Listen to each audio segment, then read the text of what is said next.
Bienvenue dans ce test de Slitstorm, un jeu qui a été demandé par Églantine Mirabel sur le jeu Freaksteel, que j'ai fait, un des jeux déjantés de la Gamecube. N'hésite pas à aller voir ce test sur ce jeu de moto.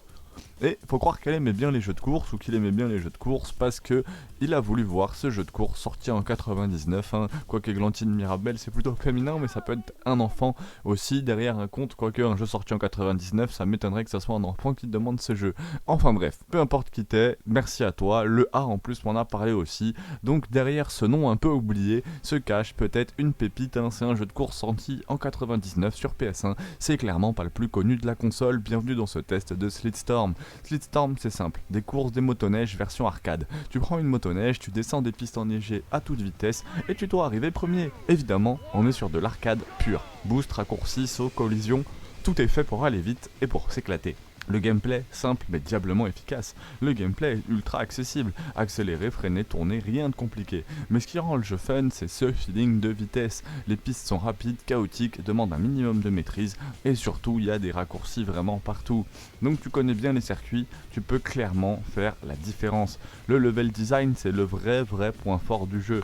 Là où Slitstorm surprend vraiment, c'est dans ses circuits variés, dynamiques, parfois même un peu dangereux. Falaises, arbres, passage étroit, tu dois constamment rester concentré et ça rend chaque course extrêmement intense. La sensation et le fun, le jeu mise vraiment tout sur cette espèce de fun immédiat et ça marche vraiment très bien. Collision brutale, chute injuste mais drôle, course nerveuse, c'est typiquement le genre de jeu que tu lances pour te défouler.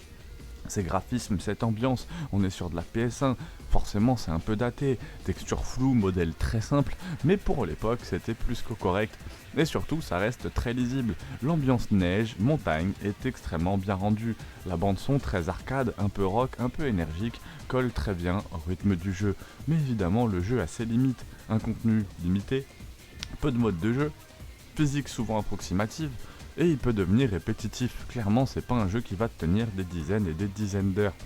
En verdict, Slitstorm, c'est une bonne surprise, un gameplay fun et accessible, des circuits plutôt bien conçus, une sensation de vitesse vraiment réussie. Par contre, il souffre aussi de ce manque de contenu, de cette technique datée et d'une durée de vie plus que limitée. Est-ce que ça vaut le coup aujourd'hui ? Oui, pour la nostalgie, c'est un petit jeu d'arcade très sympa.